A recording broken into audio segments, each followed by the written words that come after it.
بسم اللہ الرحمن الرحیم۔ حضرت شعیب علیہ السلام کا واقعہ۔ پرانے زمانے میں مدین نامی ایک بڑا پرنور روشن شہر تھا۔ وہاں کے لوگ خوب مالدار تھے۔ تجارت اور سوداگری ان کا پیشہ تھا، مگر وہ لوگ بتوں کی پوجا کرتے تھے، سودا بیچتے وقت کم تولا کرتے تھے اور اسی طرح کم ناپا کرتے تھے۔ اللہ تعالیٰ نے حضرت شعیب علیہ السلام کو ان کے پاس نبی بنا کر بھیجا۔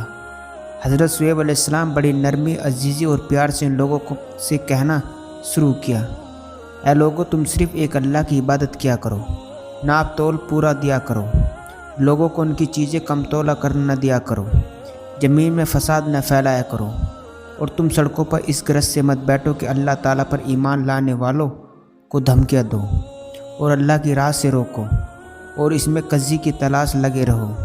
تم کتنے تھوڑے تھے، اللہ نے تم پر مہربانی کی، تم کو اولاد دی اور تم بہت ہو گئے۔ دیکھو، فساد کا نتیجہ ہمیشہ برا ہوتا ہے۔ اگر تم مجھے جھوٹا خیال کرتے ہو تو دوسرے لوگوں کو میرے بچوں کا پورا یقین ہے، تو صبر کرو یہاں تک کہ اللہ ہمارے اور تمہارے درمیان فیصلہ کر دے۔ قوم کے دولت مند رئیس لوگ اس بار کی نصیحت کو برداشت نہ کر سکے اور انہوں نے کہا، یہ کس طرح ہو سکتا ہے کہ ہم ان کو چھوڑ دیں جنہیں ہمارے باپ دادا پوجا کرتے تھے؟ مال ہمارا اپنا ہے اور اس کا ہم جس طرح چاہتے ہیں خرچ نہ کریں، اور وہ بھی صرف اپنے کہنے پر۔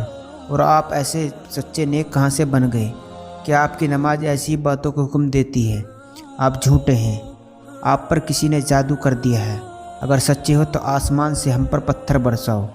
اور ان کی قوم کے لوگوں نے کہا کہ اے شعیب، اس بات پر یقین کر لو کہ ہم تمہیں اس بستی سے نکال دیں گے، اور ان لوگوں کو بھی جو تم پر ایمان لائے، ورنہ ہمارے دین میں واپس آ جاؤ۔ تم بہت کمزور آدمی ہو، اگر تمہاری برادری کے لوگ نہ ہوتے تو ہم تمہیں کب کے پتھر سے مار کر ختم کر چکے ہوتے، اور ویسے تمہارا ہم پر کوئی دباؤ بھی نہیں۔ حضرت شعیب علیہ السلام کی قوم کے لوگ اپنی دولت اور روپیے پیسے کے غرور میں بار اپنے سچے نبی حضرت شعیب علیہ السلام سے اس کی قسم کی باتیں کرتے رہتے۔ حضرت شعیب علیہ السلام فرماتے ہیں، اللہ تعالیٰ نے مجھے سیدھا راستہ بتایا اور اپنی مہربانی سے مجھے حلال روزی بخشتا ہے۔ اب یہ کس طرح ہو سکتا ہے کہ جس کام سے میں تم کو روکتا ہوں اسے خود کرنے لگ جاؤں؟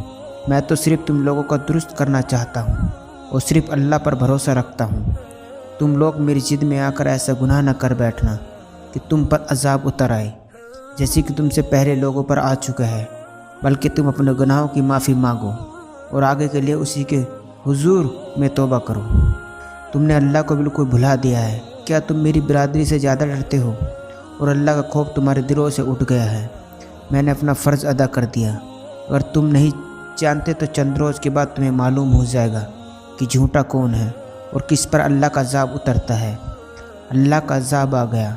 شعیب علیہ السلام ایمان والے تو بچ گئے، اور جو لوگ اللہ کی نافرمانی کرتے تھے وہ اپنے گھروں میں بیٹھے کے بیٹھے رہ گئے اور ایسے برباد ہوئے کہ گویا ان مکانوں میں کبھی بسے ہی نہیں تھے۔ بس اللہ تعالیٰ کے سوا دوسرے کی عبادت کرنا، اللہ تعالیٰ کو بھول جانا اور غیروں کو یاد کرنا، رسول پاک صلی اللہ علیہ وسلم کی باتیں نہ ماننا، دل کی خواہشات کو پورا کرنا، کم تولنا، کم ناپنا، امن و امان کے بعد زمین پر فساد مچانا، روپیوں کا غرور، دولت کا گھمنڈ کرنا اللہ کو بے حد ناپسند ہے۔